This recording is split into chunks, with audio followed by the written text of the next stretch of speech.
Hello aspirants, welcome करती हूँ आपका अपने चैनल सक्सेस मंच में। मैं अर्चना सिंह। आज हम ऐसे टॉपिक को पढ़ने वाले हैं जो आपके यूपीपीसीएस और यूपीएससी मेंस के लिए बहुत ही इम्पॉर्टेंट है और भारतीय लोकतंत्र की रीड भी है। जी हाँ, हम पढ़ेंगे शक्तियों का पृथकीकरण। देखिए, इसका पहला पार्ट मैं पहले ही बना चुकी हूँ और जिसमें काफ़ी सारे कॉन्सेप्ट को हमने क्लियर किया था। आज उसका सेकेंड और लास्ट पार्ट होगा। इसके अलावा इस पॉइंट में जितने भी और पार्ट हैं वो आगे आने वाली वीडियो में लेकर आऊँगी, क्योंकि ये मेंस का टॉपिक है, इसलिए थोड़ा सा लंबा ज़रूर होगा, क्योंकि इसमें एक एक पॉइंट को मैंने कवर किया है। इसके अलावा आपको कुछ भी एक्स्ट्रा पढ़ने की ज़रूरत नहीं है। जी हाँ, कुछ भी पढ़ने की ज़रूरत नहीं है। तो चलिए, पहले मैं जो लास्ट क्लास में पढ़ा था उसको थोड़ा सा समराइज़ करके बताती हूँ, बहुत ही शॉर्ट में, ताकि आपको थोड़ा सा लिंक हो जाए कि हमने लास्ट में क्या पढ़ा था। क्या आपने कभी सोचा है कि अगर हमारे देश में सारी पावर एक ही इंसान के पास होगी तो क्या होगा? तो इमेजिनेशन कीजिए कि पुलिस भी वही, कानून बनाने वाला भी वही और सज़ा सुनाने वाला जज भी वही। तो ये बिल्कुल बाहुबली फिल्म की महिष्मती जैसा ही हो जाएगा ना। जी हाँ, यही बात की थी हमने लास्ट क्लास में कि शक्तियों का पृथकीकरण होता क्या है, ये कैसे सेपरेट होता है, यही बात की थी। बट हम रहते लोकतंत्र में हैं। तो चलिए, आज हम शक्तियों के पृथकीकरण के आगे इसके फ़ायदे क्या हैं, इसके नुकसान क्या हैं और इसके पार्ट्स क्या क्या होते हैं और आंसर राइटिंग में हम इसे कैसे यूज़ करते हैं, सब कुछ बताऊंगी आज की वीडियो में। तो आज का ये टॉपिक यहाँ पर ख़त्म हो जाएगा।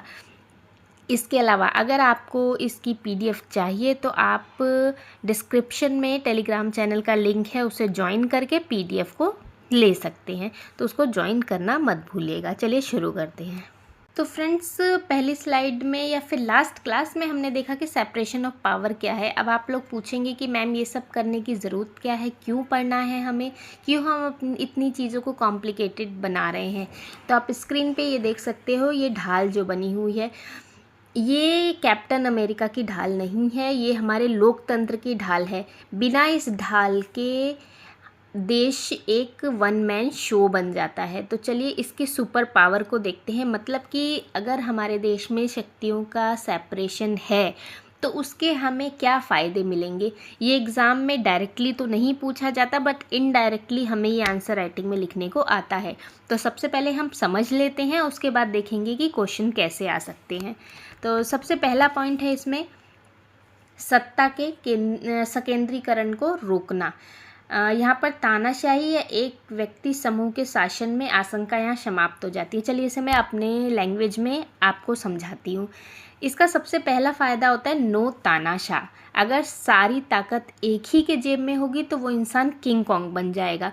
सेपरेशन ऑफ पावर ये सुनिश्चित करता है कि कोई भी सुपर पावर में ना आए, यानी कि अमरीश पुरी ना बने, यानी कि जनता का शासन बना रहे। तो इस पॉइंट को ऐसे डिस्क्राइब करके आप लिख सकते हो।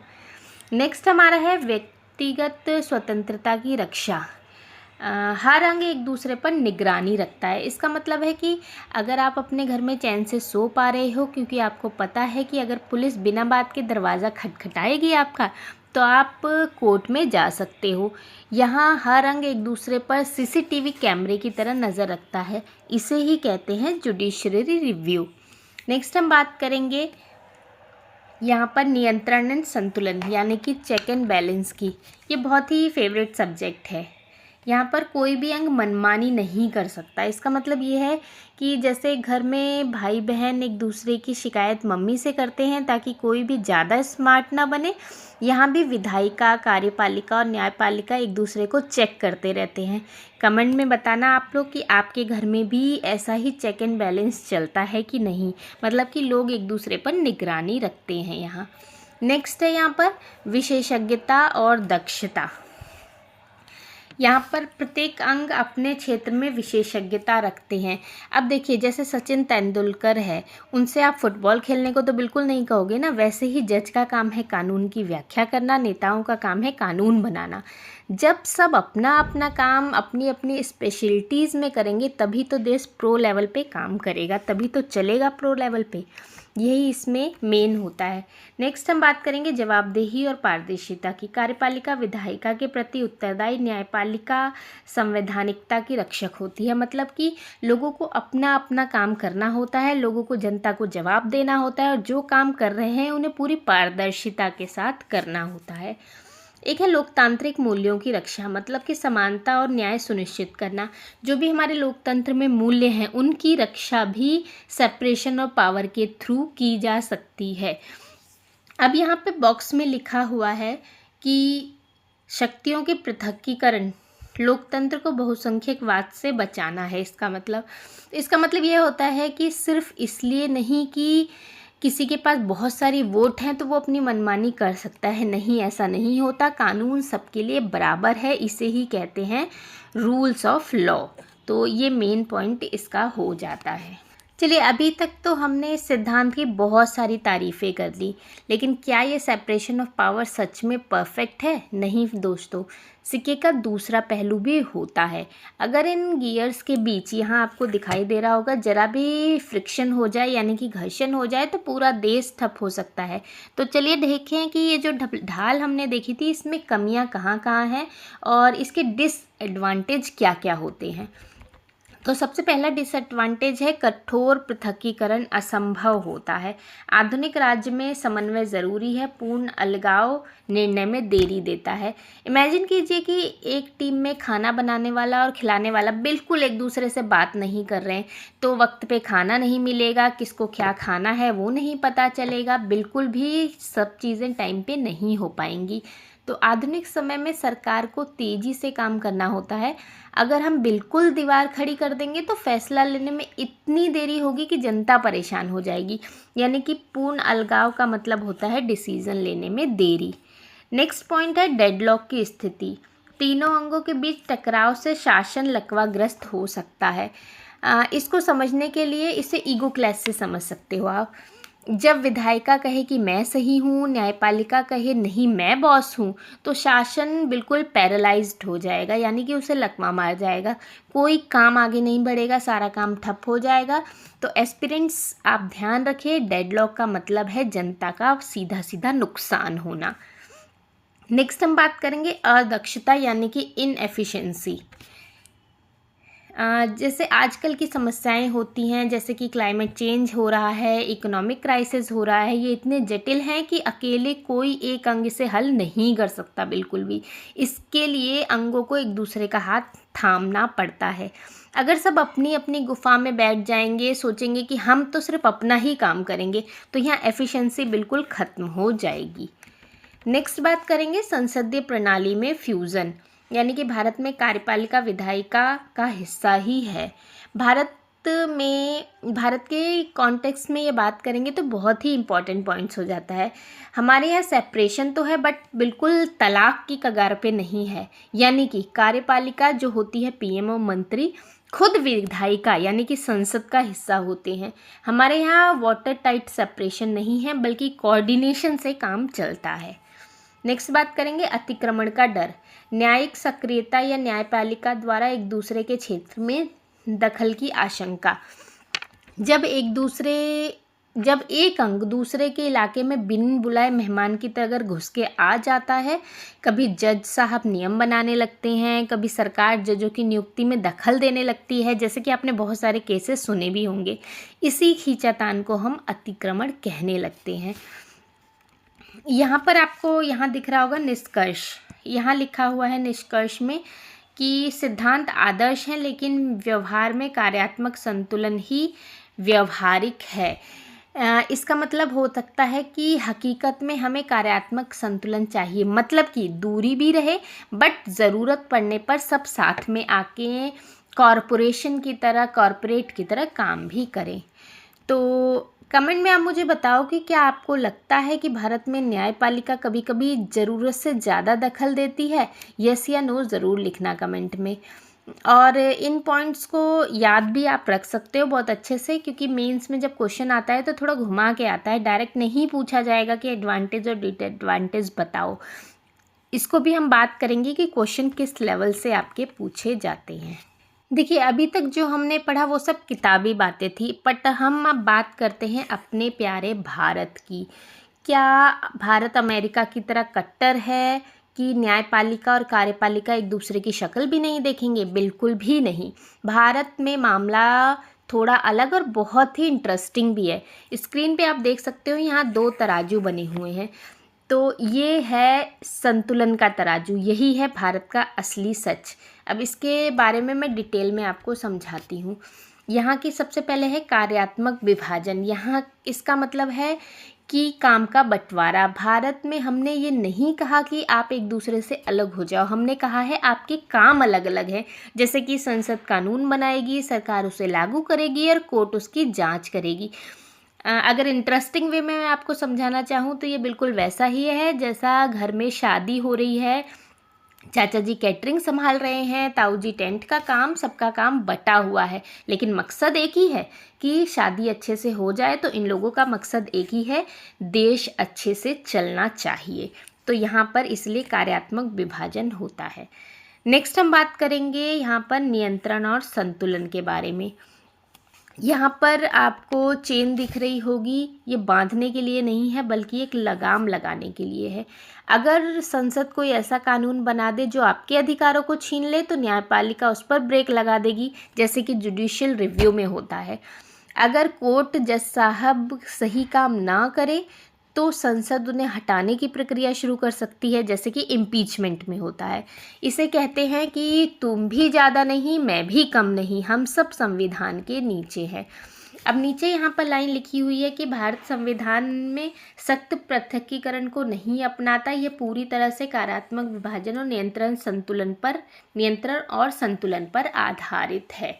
हमारे यहाँ कार्यपालिका विधायिका का ही हिस्सा है, इसलिए याद रखिए यहाँ पर बिल्कुल तलाक नहीं होता बल्कि एक जॉइंट फैमिली वाला सिस्टम है जहाँ सब अपनी अपनी मर्यादा जानते हैं। आपको मुझे एक क्वेश्चन कमेंट में आंसर देना है कि अगर एक भी पलड़ा यहाँ भारी हुआ तो लोकतंत्र का तराजू झुक जाएगा। कमेंट में आपको बताना है कि आज के दौर में आपको इनमें से कोई पलड़ा भारी लग रहा है या बैलेंस में है, क्योंकि अगर आपने थोड़ी सी भी तैयारी की है तो आपको एक एस्पिरेंट की तरह सोचना पड़ेगा।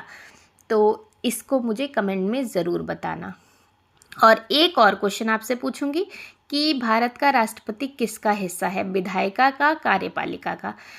आप इस क्वेश्चन का ज़रूर आंसर दीजिएगा, क्योंकि होप मुझे पता है आप प्री की तैयारी अच्छे से कर चुके होगे। इतने छोटे से क्वेश्चन का आंसर तो आप दे ही सकते हो। चलिए आगे बढ़ते हैं नेक्स्ट स्लाइड की तरफ। चलिए आज के जो पूरा टॉपिक है उसके सबसे इम्पॉर्टेंट पॉइंट की बात करते हैं, यानी कि संवैधानिक प्रावधान। अब क्वेश्चन में इस टाइप से आ सकता है कि सेपरेशन ऑफ पावर आपको कैसे, किस आर्टिकल के थ्रू पता चलता है, इस टाइप से क्वेश्चन आ सकता है।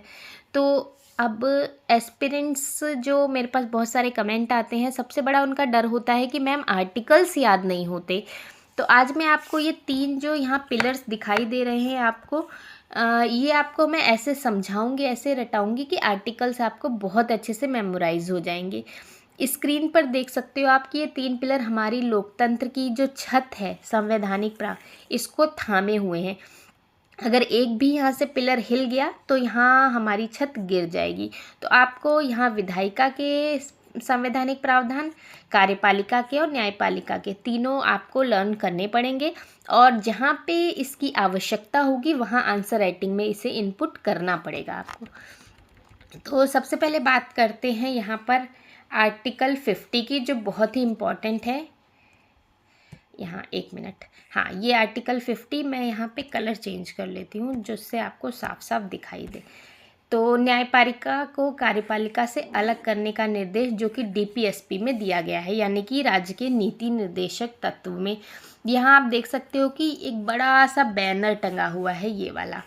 तो इसको आप ऐसे याद कर सकते हो कि 50-50 बिस्किट जैसा। न्यायपालिका ने कार्यपालिका से कहा भाई तेरा 50% और मेरा 50%, बीच में दखल बिल्कुल नहीं देना है।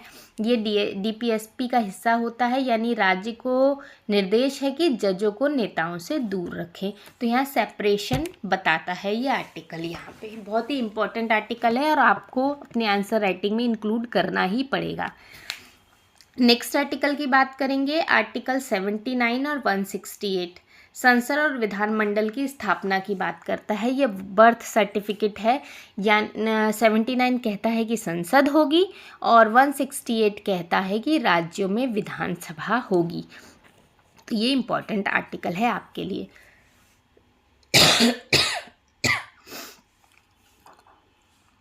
चलिए नेक्स्ट बात करेंगे आर्टिकल 61 और 124(4) की, जहाँ पे इम्पीचमेंट की बात कही गई है। ये मतलब लगाम है, कंट्रोल है यहाँ। अगर राष्ट्रपति या जज साहब अपनी सीमा को लांघेंगे तो संसद महाभियोग लगा सकता है, उसके जरिए उन्हें घर भेज सकता है। यानी जो विधायिका है, खंबा नंबर 1 है, वो बाकी 2 पर नज़र भी रखता है, नियंत्रण भी रखता है। तो इससे आपको ये याद होना चाहिए। नेक्स्ट हम बात करेंगे कार्यपालिका की, यानी कि एग्जीक्यूटिव की। तो इसमें सबसे पहले होगा आर्टिकल 53 और 154, यानी कि राष्ट्रपति और राज्यपाल की शक्ति के बारे में। ये पावर बटन है। 53 जो है वो राष्ट्रपति को और 154 राज्यपाल को असली ताकत देता है। नेक्स्ट आर्टिकल 123 और 213 ये अध्यादेश जारी करने की शक्ति देता है। ये बहुत ही इम्पॉर्टेंट आर्टिकल है ऑर्डिनेंस जारी करने के लिए। जब संसद सो रही होती है, यानी कि सत्र में नहीं होती, और अचानक से कानून चाहिए होता है, तो राष्ट्रपति 123 दबाकर कानून बना देते हैं। इसे ही कहते हैं ओवरलैपिंग। यानी कि जो यहाँ पर पिलर 2 है आपका, वो थोड़ा सा पिलर 1 का भी काम कर सकता है जब अध्यादेश यानी कि ऑर्डिनेंस बनाना हो तो। अब हम पिलर 3 की बात करते हैं। यहाँ पर जुडिशरी पावर यानी कि न्यायपालिका के बारे में बताया गया है। ये आर्टिकल 124 और 214 यानी कि सुप्रीम कोर्ट और हाई कोर्ट की स्थापना के बारे में बताया गया है। तो ये तो आप लोगों को बहुत अच्छे से पता भी होगा।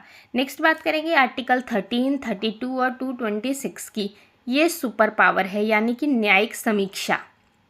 अगर पिलर 1 या पिलर 2 कुछ भी गलत करते हैं तो ये जो पिलर 3 है, ये अनुच्छेद 13 का हथौड़ा मारकर उसे खत्म कर सकता है।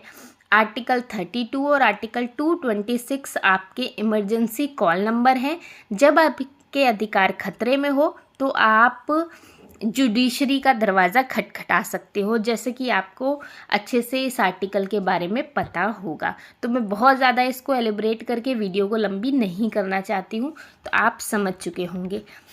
देखिए, अभी कमेंट में मुझे बताओ कि अगर मुझे राष्ट्रपति को हटाना है तो कौन से आर्टिकल नंबर का इस्तेमाल करूँगी। जल्दी से टाइप करके आंसर दो। और ये जो तीनों पिलर है, अपनी नोटबुक में इसे बना लेना मेमोराइज करने के लिए। वैसे तो आपको PDF नोट्स मिलेंगे, बट अगर इसे आप हाथ से बनाओगे अपनी लैंग्वेज में तो आपको जल्दी याद हो जाएगा इसे। और अगर इसको आप अपनी आंसर राइटिंग में इंक्लूड करते हो तो आपको बहुत अच्छे मार्क्स यहाँ मिल जाएंगे। चलिए हम नेक्स्ट स्लाइड की अब बात करते हैं। फ्रेंड्स, कानून सिर्फ किताबों में नहीं होता, वो कोर्ट के बड़े बड़े कमरों में तारीख पे तारीख और बड़े फैसलों से बनता है। आज मैं आपको ले चलती हूँ टाइम मशीन में। हम देखेंगे आज की 1955 से लेकर आज 2025 तक हमारे जजों ने सेपरेशन ऑफ पावर की परिभाषा को कैसे गढ़ा है। तो ये जो केसेस हैं जो मैंने दिए हैं आपको, ये आपके एग्ज़ाम में सीधे छपेंगे। तो आपको कैसे इसे एलिब्रेट करना है, मैंने यहाँ सिंपल लैंग्वेज में बताया है, बट इसको डिस्क्राइब मैं अपनी लैंग्वेज में करूँगी ताकि आप बहुत इजीली इसे समझ पाएँ। तो सबसे पहले हम बात करेंगे 1955 राम जवाया कपूर बनाम पंजाब राज्य का केस। आज़ादी के कुछ ही साल हुए थे, सबको लगा था कि भारत में अमेरिका जैसा सख्त बंटवारा होगा, बट उसी समय सुप्रीम कोर्ट ने कहा कि रुकिए, हम भारत में पूर्ण कठोरता यानी कि स्ट्रिक्ट रिजिडिटी नहीं अपनाएंगे। हमने एक ऐसा सिस्टम बनाया है जहां हाथ तो अलग है बट शरीर एक है, यानी कि काम तो बटे हुए हैं पर ज़रूरत पड़ने पर सब सहयोग करके काम करेंगे। तो ये बहुत ही महत्वपूर्ण आर्टिकल हो जाता है in a initial phase of separation of power. Next बात करेंगे 1973 केशवानंद भारती केस के बारे में। ये केस तो UPPCS और UPSC के लिए बाहुबली है। इसके बिना तो आपकी पॉलिटी ख़त्म ही नहीं होती। कोई भी आपकी टर्मिनोलॉजी हो पॉलिटी में, ये केस का जिक्र तो होता ही होता है। इसमें कोर्ट ने ऐतिहासिक घोषणा की कि सेपरेशन ऑफ पावर हमारे संविधान का बेसिक स्ट्रक्चर है, यानी कि मूल ढांचा है। यानी कि संसद अगर चाहे तो कुछ भी कर ले, बट इस बंटवारे को ख़त्म नहीं कर सकती। चाहे वो कुछ भी कर ले, बट इस बंटवारे को नहीं हटा सकती, वो लकीर को नहीं मिटा सकती जिसमें सेपरेशन ऑफ पावर की व्याख्या की गई है। चलिए थर्ड केस की बात करते हैं। इंदिरा गांधी बनाम राजनारायण। इस भारत में व्यापक अर्थ में शक्ति पृथकीकरण इसी केस के दौरान आया था। अब 1975 आप लोग जैसे कि जानते होंगे इमरजेंसी का दौर था। कोर्ट ने फिर से अपनी बात दोहराई कि भारत में शक्तियों का पृथकीकरण एक व्यापक अर्थ में है। कोई भी अंग इतना शक्तिशाली नहीं हो सकता कि वे चुनाव की पवित्रता या न्याय की गरिमा को ही बदल दे। तो इसको बिल्कुल भी हम निगलेक्ट नहीं कर सकते या हटा नहीं सकते हैं, ये कोर्ट ने कहा था। अब बिल्कुल लेटेस्ट, जो कि आपको कहीं भी पढ़ने को नहीं मिलेगा, 2025 में मद्रास बनाम एसोसिएशन केस, 2025 का मद्रास बार एसोसिएशन केस।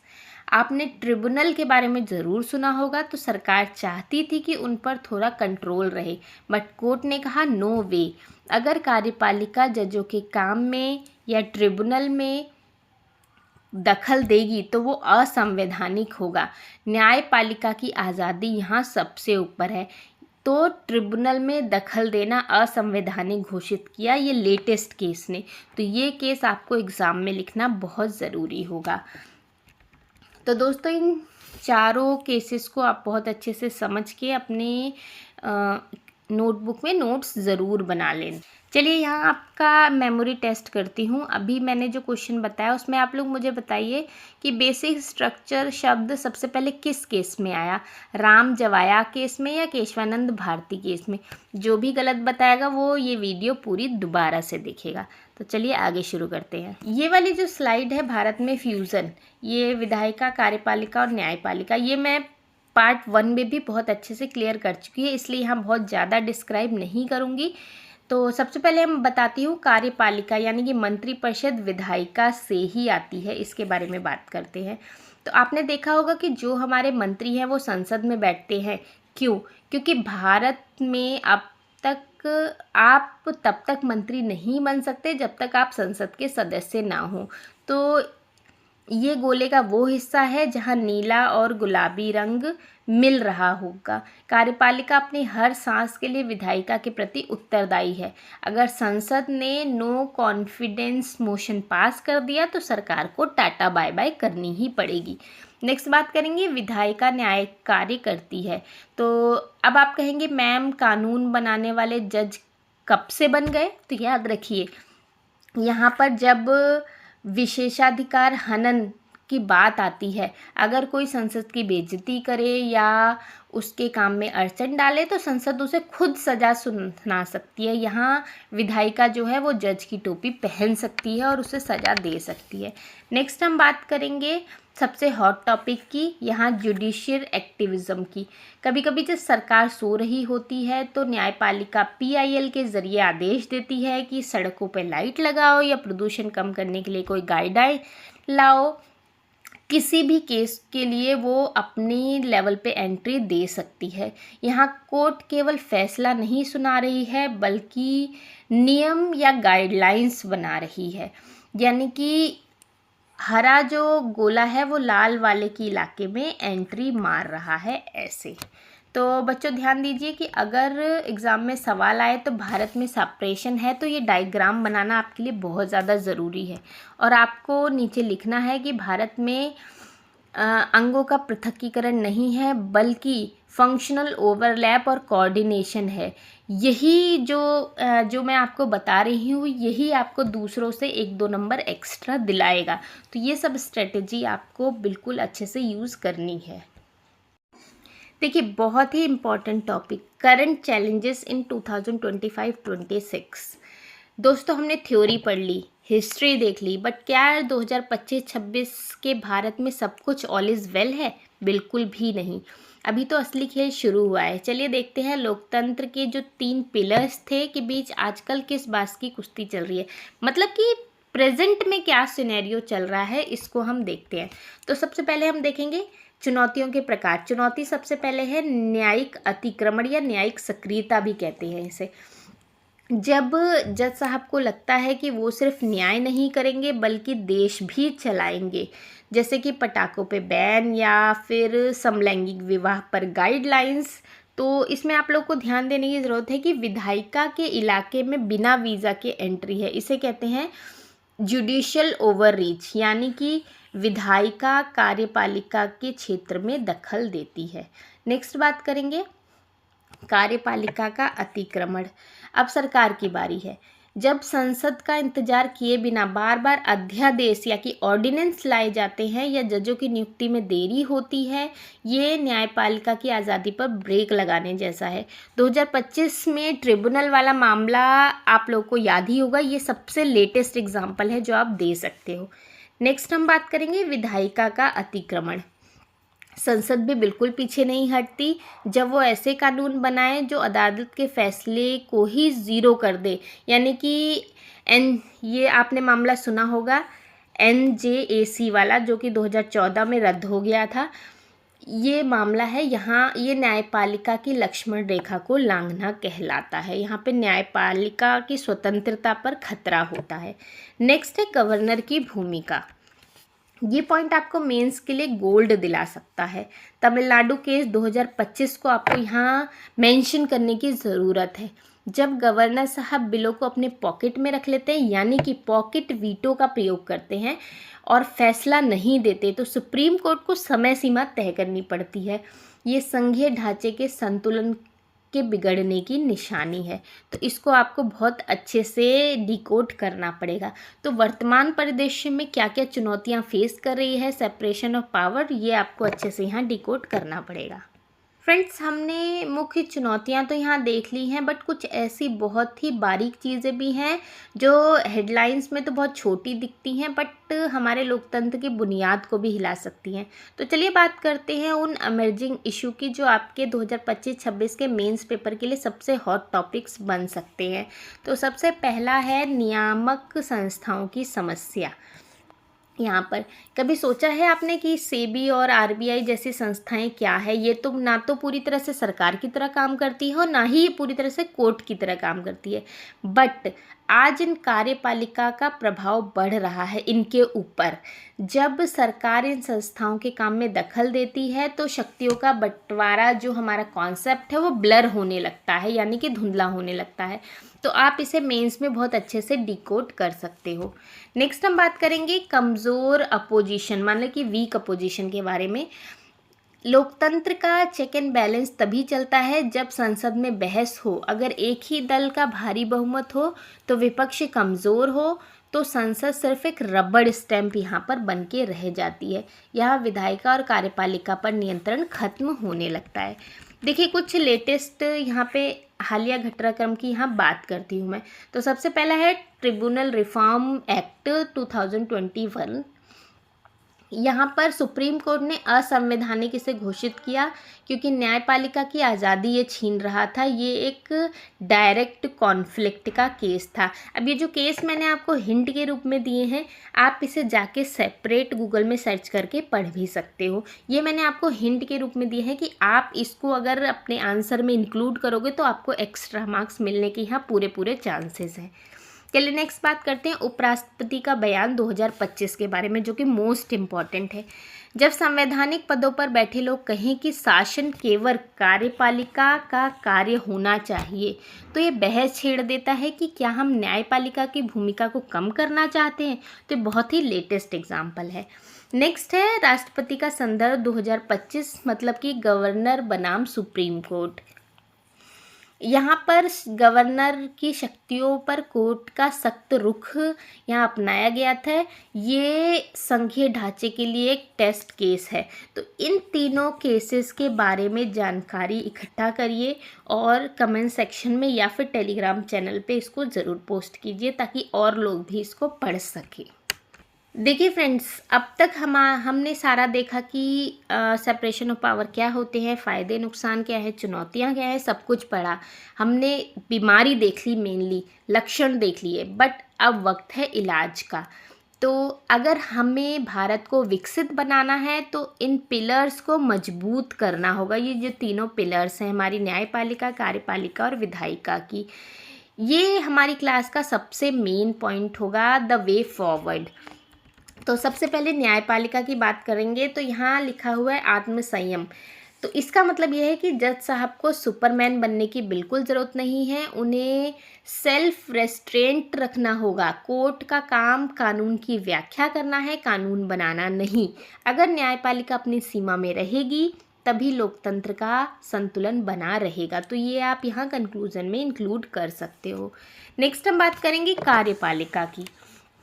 तो सरकार, यहाँ पर कार्यपालिका के बारे में बात करेंगे तो सरकार को शॉर्टकट से बचना चाहिए। बार बार ऑर्डिनेंस लाना संसद की तौहीन हो सकती है। जजों की नियुक्ति में राजनीति नहीं होनी चाहिए बल्कि पारदर्शिता होनी चाहिए।